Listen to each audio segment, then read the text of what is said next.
Hey folks, welcome to the channel. I'm Don, this is Rockin' the Country. I just got to show you this one more time again. I'll probably show you two more. But this is something that Montauk Ed made. Ed made a gift to the channel for me today to do Red Sovine's song, The Unfinished Letter, which I will be doing. So Ed, thank you for that gift. But if you didn't catch the unboxing, Ed sent me this that he made, like handmade. This is like delicate. It just is so solid. And he also gave me a watch that he made, like this wood thing. Just watch the unboxing. It's just absolutely phenomenal. So I'm just blown away. Like the Emsweilers gave me the hat and they sent me the clock, and Carolina's Beauty sends me the bolo tie, and just what people send me is just phenomenal. It's humbling, but it makes me smile too. All right. I don't know what the unfinished letter is going to be, but knowing Red Sovine, I got a feeling it's going to hammer me. All right, here we go. It's going to be hard to finish this letter, Jody. Oh boy. I just don't know of an easy way. But I still have to try, son, 'cause there's still so much that I wanted to say. A telegram came early this morning. There was no need to open it, I knew. It started out like this, son. Dear sir, I regret to inform you. Oh, I prayed this wouldn't happen, Jody, every night and every day. Your mama left us when you were small, and now you too have gone away. Yeah. I'm glad she's not here now, Jody, 'cause this would have broken her heart.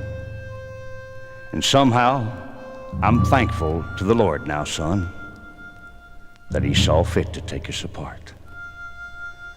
Without you here now, Jody, it's going to be hard for me just to go on. Yeah. And it's going to take a long, long time, son, just to realize that you're really gone. Well, so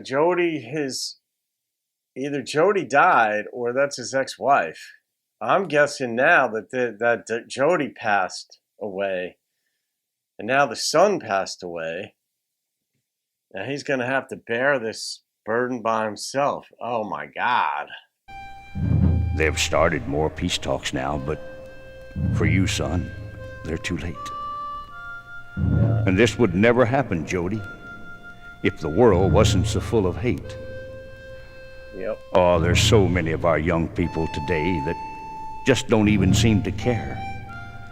That the only thing that's keeping them free are the boys like you over there. They disgrace and dishonor Old Glory. They riot and kill and burn. Why, they even try their best to destroy the places that they're given to learn. And I know if this nation is to stand, Jody, it'll be with men like you, son. No, I just can't tell you how proud I am of the things that you have done. The telegram goes on, Jody, about the machine gun nest that you braved. Above and beyond the call of duty, it said, about your buddies that you saved. I know this was your duty, son, and this was your finest day. 'Cause knowing you the way I do, there couldn't have been another way. You won't see me wave, son, the day that your train pulls in. Damn. But your old dad will be right there with you, just the way that I've always been.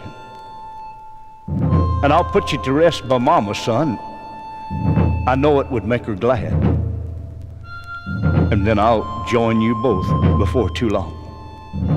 Forever, your loving dad. Taps. What threw me off was the name Jody. Because up here, I don't know about in the South or other parts, maybe Midwest, Jody up here is almost exclusively a woman's name. But Jody was his son's name, obviously. But nonetheless, that's the whole thing. I mean, I don't know. What we do to each other on planet Earth, we study sentience, you know, the ability to feel. We feel joy, we feel pain, we feel boredom. There's a lot of things that we feel, and then we ponder it, and we have the gift of language that then we put our thoughts into words, and then we're bound sometimes to those. But how we feel, what we do to each other, I mean, I understand somebody's going to come over to your shores and do something. You're going to push them back, fight. That's what military does. But if you back up even further and say, why did they even want to come over and do this? Or why did we want to go do that? Or in a smaller sense, sometimes when we do something, you could look back in high school and just think about, oh my God, I can't believe I did that or said that. There's no wonder they hit me back or what have you. And we do stuff like that. But you go to the point of like, why? And that's where for me, I break things down in terms of mean-spiritedness or kindness. Maybe it's kindergarten logic. I don't know, 20 years ago, I just kind of decided that regardless of someone's religion or politics, and I have thoughts on all of it, but I much prefer a kind person with whom I disagree politically or religiously or anything. I'd much rather a kind, thoughtful, questioning person than somebody with whom I agree, who I just can't even have a nuanced conversation with. And there are plenty of them. And it's annoying as can be. It's actually frustrating to not be able to engage in nuanced conversation about various strains of thought. But that's bringing it on back to the song about war. And then I think about this man. He's not with his wife any longer. So he's going through life without her. That's hard enough. And then he gets this bombshell. I mean, I guess it's an apt analogy that his son has passed and he's got to bear that burden by himself. And this is what war is. It's like, I was listening to a seminar. I mean, I listen to seminars all the time. And one of the points, I forget what the subject matter was. It wasn't neurology. It might have been social behavior. I don't know, something. But the point was made that human beings we don't behave like the animal kingdom on a daily basis, where like animals are pretty consistent in hunt, kill or be killed. You're either prey or preying upon somebody. That's how you survive in the wild. Now, human beings, we don't do that as much. There's killing that goes on, but not to the extent. But we make up for it in war.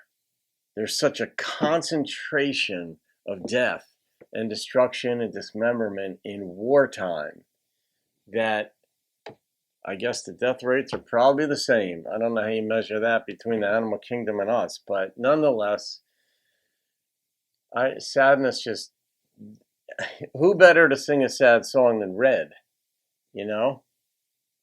I mean, seriously, God, I'm not rating that though too. I mean, it's too closely associated with the theme of war. I guess this was written, I don't know if this was Korean War or Vietnam War stuff or just any time. But my gosh, this thing applies today. Burning down cities and disrespecting the flag and just don't even realize so many folks just don't realize what has gone into giving us the chance to have better lives. And we already do. We already hit the jackpot in so many ways being born in America that folks who seek to tear it down, it's just going to destroy way more than America, because other countries depend on us too to be what we are. So, Ed, yeah, thank you for that, Ed. I mean, I feel these types of songs, as many of you do, quite deeply, and you get to hear my thoughts because that's the nature of the channel, but I know you all have yours, and I read the comments. So you can thank Ed for that. I almost said Red, but Ed requested Red. So Montauk Ed, thank you for that, my friend. Have a great day. I'll see you on another video. Hug the ones you love. Thank somebody, and I'll see you on another video. Keep rocking the country.